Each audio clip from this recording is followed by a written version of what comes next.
menyampaikan bela sungkawa yang mendalam atau sukacita yang suka duka yang mendalam atas meninggalnya ibunda daripada saudara kamu Bapak Miswar Cut Mehran. Oleh karenanya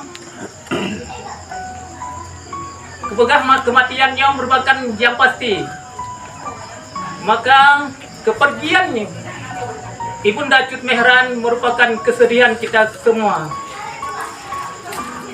terutama bagi keluarga yang ditinggalkannya. Oleh karenanya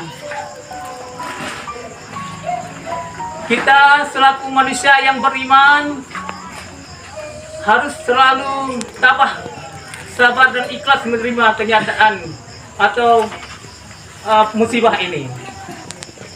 Semoga almarhumah dengan segala amal ibadahnya diterima oleh Allah Subhanahu wa taala dan ditempatkan di jannah yang paling tinggi di sisi Allah Subhanahu wa taala.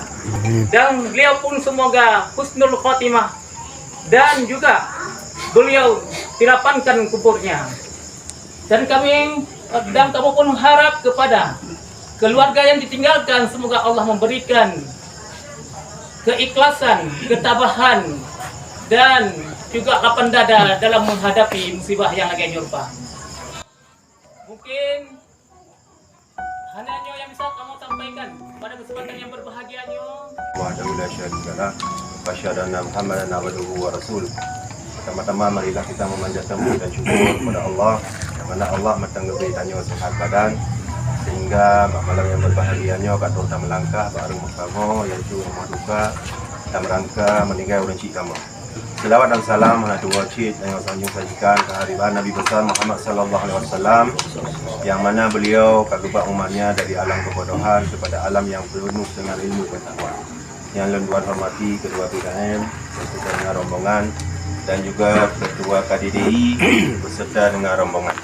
Alhamdulillah pada malam yang berbahagianya kami melangkah pada tempat kamu. Ini suatu kebahagiaan bagi kamu, kami hibur kamu sehingga kamu akan membalas kecuali Allah Subhanahu wa taala dengan wadan jak kena gebalak pahala yang melimpah dari Allah. Dan juga orang cik kamu yang akan tinggal, mudah-mudahan ibu dan masuk syurga. Amin. Mungkin sebelum nuwo kamu nak baca kanuri mungkin. Tolong cicipi baca buku yang mudah. Mungkin matam keung atau pakai ban yang buat ramai-ramai.